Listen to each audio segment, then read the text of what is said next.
Drama serial بیٹیاں میں آج کے ایپیسوڈ میں ہمنا کالج جاتی ہے تو وہاں پہ اس کی فرینڈ ہوتی ہے. وہ اسے کہتی ہے کہ یار تمہارے محلے والوں کو تم سے کیا مسئلہ ہے, کیا کوئی دشمنی ہے یا کوئی لڑائی ہوئی ہے تمہاری ان لوگوں کے ساتھ. جس پہ وہ کہتی ہے کہ نہیں ایسی تو کوئی بات نہیں ہے, ہمارے محلے والے تو بہت اچھے لوگ ہیں. تو وہ کہتی ہے کہ نہیں یار, آج ہمارے گھر میں ایک آنٹی آئی تھی اور وہ کہہ رہی تھی کہ تم لوگوں کا نخرہ ساتھ میں آسمان پر ہے, اور تمہاری بہن عین شادی کے ٹائم پہ بھاگ گئی تھی, اور تمہاری بہن جو عائزہ ہے نا جس کی اب شادی ہوئی ہے, وہ اس کے بارے میں بڑی باتیں کر رہی تھی کہ وہ شادی کے ٹائم پہ عین بھاگ گئی تھی. پھر انہوں نے فٹافٹ دوسری بہن کو بلا کے اسے اس کا نکاح کروایا تھا. جس پہ وہ کہتی ہے کہ آپ کو تمہیں یہ ساری باتیں کس نے کہی ہیں.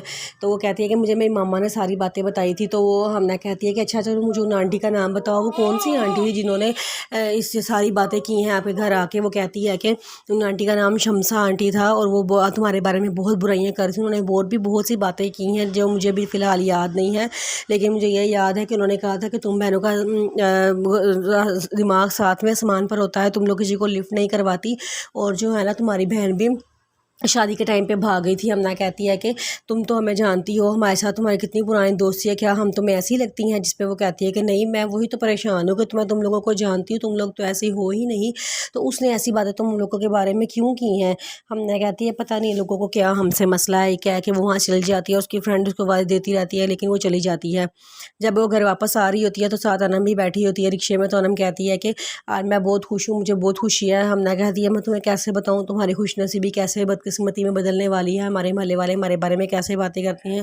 وہ یہ ساری بات دل میں سوچتی ہے لیکن انم کو کچھ نہیں کہتی.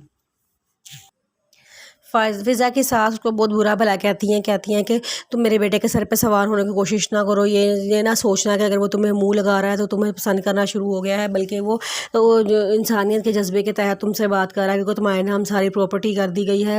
اگر وہ تمہیں چھوڑے گا تو پراپرٹی آ چلی جائے گی, لیکن ایک وقت آئے گا دیکھنا وہ تمہیں طلاق دے دے گا اور وہ دوسری شادی کر لے گا. جس پہ وہ کہتی ہے کہ مجھے بھی کوئی شوق نہیں ہے آپ کے بیٹے کے سر پہ سوار ہونے کا, آپ کے بیٹے ہی میرے پیچھے پاگل ہوا ہے, ورنہ مجھے تو کوئی شوق نہیں ہے اس کے پیچھے آگے پیچھے گھومنے کا. اس کی ماما کہتی ہیں کہ اور میری بات سنو, زیادہ اتراؤ نہیں, اس کو اگر وہ تمہیں توجہ دے رہا ہے اس میں اترانے کی ضرورت نہیں ہے. وہ دیکھنا وہ تو کسی اور کو پسند کرتا تھا, وہ اسی سے ہی شادی کرے گا. وہ تو تمہیں بس پسند ہی نہیں کرتا تھا شادی سے پہلے, وہ تو عائزہ کو پسند کرتا تھا.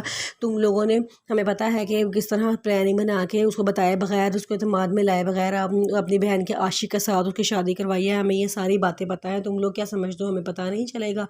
پہ فضا کہتی ہے کہ آنٹی بس بہت ہو گئی آپ کی باتیں, میں اور آپ کی باتیں برداشت نہیں کروں گی. جس پہ وہ کہتی ہے کہ میری باتیں برداشت کرنے والی کون سی بات ہے, جو سچ ہے میں نے تو وہی کہا ہے. جو تمہارے محلے والے کہتے ہیں کہ وہی لڑکا ہے ساتھ جسے تمہاری بہن عین شادی کے ٹائم پہ بھاگ گئی تھی, اور اب تمہارے گھر والوں نے اسی کے ساتھ اس کو شادی کروا دی ہے. اللہ معاف کرے, پتہ نہیں کیسے لوگ ہیں, ہمیں تو سمجھ نہیں آتا. فضا کہتی ہے آپ کو تو بات ہی کرنا فضول ہے. وہ غصے میں وہاں سے چلی جاتی ہے.